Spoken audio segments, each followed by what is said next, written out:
Assalamualaikum. Hello everyone, good day to you all. I'm Shahed Sharkar before you again with another interesting video.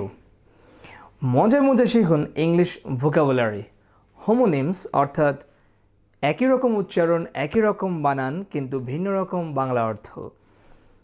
Episode number 3 তে আজকে আমি আপনাদেরকে কিছু মজার vocabulary শেখাবো।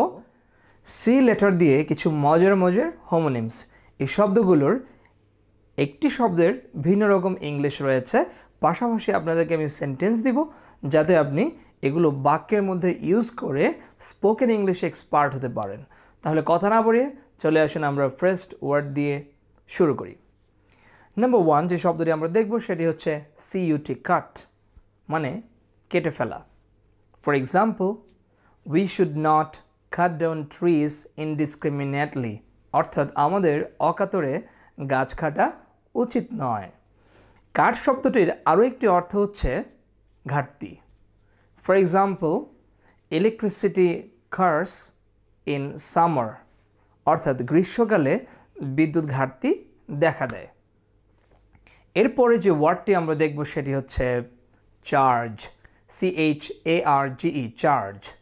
চার্জ মানে শুষে নেওয়া। For example, we should charge hour mobile phone regularly, আমাদের উচিত নিয়মিতভাবে আমাদের মোবাইল ফোনটি চার্জ করা বা চার্জ দেওয়া। চার্জ শব্দের আরও একটি অর্থ হচ্ছে খরচ।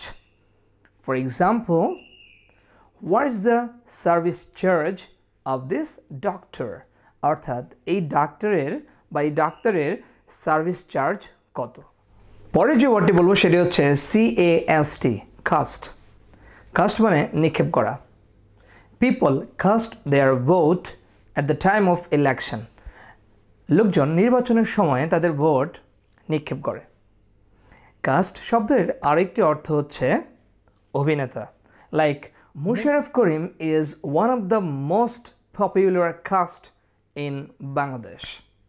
পরে যে ওয়ার্ডটি বলবো সেটি হচ্ছে সেল, CELL। সেল মানে কোষ।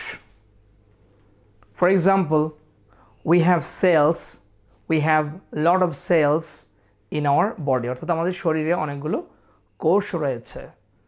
এই সেল শব্দের আরেকটি অর্থ হচ্ছে বেষ্টিত এলাকা। For example, we can use cell phone to communicate with the people, লোকজনের সাথে যোগাযোগ করার জন্য আমরা সেল ফোন ব্যবহার করতে পারি, যার মাধ্যমে আমরা আশেপাশে যোগাযোগ করতে পারি।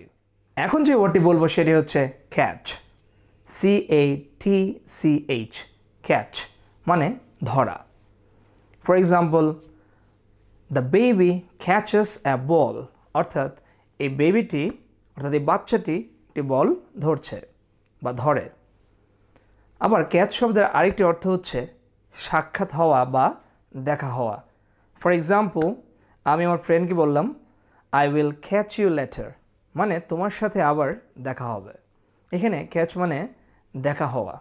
পরে যে ওয়ার্ডটি বলবো সেটি হচ্ছে ক্রেডিট, CREDIT, ক্রেডিট। ক্রেডিট মানে হচ্ছে ঋণ। For example, the businessman took a credit from this bank, অর্থাৎ এই ব্যবসায়ী এই ব্যাংক থেকে একটি ঋণ নিয়েছে। ক্রেডিট শব্দের আরও একটি অর্থ হচ্ছে সম্মান। For example, the picture credit অথবা the photo credit goes to my friend Sohan. এভাবে আপনারা ক্রেডিট শব্দটি ইউজ করতে পারেন, অর্থাৎ এই ছবিটি তোলার পেছনে যে ক্রেডিট অর্থাৎ সম্মান সেটি হচ্ছে আমার বন্ধু সোহানের। তো একদিকে ক্রেডিট মানে ঋণ, আবার ক্রেডিট মানে সম্মান। এভাবে একই ওয়ার্ডের অনেকগুলো অর্থ থাকতে পারে, সেটি আমরা প্র্যাকটিসের মাধ্যমে শিখব। এখন যে ওয়ার্ডটি বলবো সেটি হচ্ছে ক্যান। ক্যান মানে পারা, এটা দিয়ে ক্ষমতা বোঝায়। For example, the boy can swim in the river, অর্থাৎ ছেলেটি নদীতে সাঁতার কাটতে পারে। এই ক্যানের আরেকটি অর্থ হচ্ছে বেত। For example, the teacher used can two punish the student, অর্থাৎ শিক্ষক এই ছাত্রটিকে শাস্তি দেওয়ার জন্য বেত ব্যবহার করেছিল।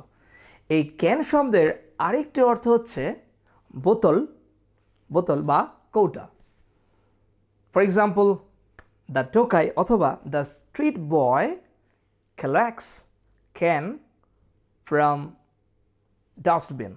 অর্থাৎ এই ছোট ছেলেটি বা রাস্তার ছেলেটি ডাস্টবিন থেকে সে বোতল সংগ্রহ করে। এখন যে ওয়ার্ডটি বলবো সেটি হচ্ছে ক্রিকেট। ক্রিকেট একটি খেলার নাম। For example, Bangladeshi people like to watch cricket match. Bangladeshi লোকজন ক্রিকেট খেলা দেখতে পছন্দ করে। ক্রিকেট শব্দের আরও একটি অর্থ হচ্ছে ঝিঝি পোকা। For example, crickets are basically found in villages। অর্থাৎ ঝিঝি পোকা মূলত বাংলাদেশের গ্রাম এলাকায় পাওয়া যায়। পরবর্তী ওয়ার্ডটি হচ্ছে চপ। চপ মানে কেটে ফেলা। For example, the wood cutter can chop would. অর্থাৎ এই কাঠুরে কাঠ কাটতে পারে। চপ শব্দের একটি জনপ্রিয় আরেকটি অর্থ হচ্ছে বড়া। For example, we like potato chop. আমরা আলুর বড়া বা আলুর চপ পছন্দ করি। এখন যে ওয়ার্ডটি বলবো সেটি হচ্ছে কল। CALL, কল মানে ডাকা। যেমন, I can call you any time. আমি যে কোনো সময় তোমাকে ডাকতে পারি। কল শব্দের আরেকটি অর্থ হচ্ছে আমন্ত্রণ। যেমন, Sohel Masud got a call from Rain Music channel. অর্থাৎ Sohel Masud Rain Music YouTube channel থেকে আমন্ত্রণ পেয়েছে। লাস্ট যে শব্দটি আমরা এখন বলবো সেটি হচ্ছে ক্রিম। CREAM, cream. ক্রিম শব্দের প্রচলিত অর্থ হচ্ছে প্রলেপ বা কোনো পেস্ট বা cream. For example, people use different kinds of creams as cosmetics.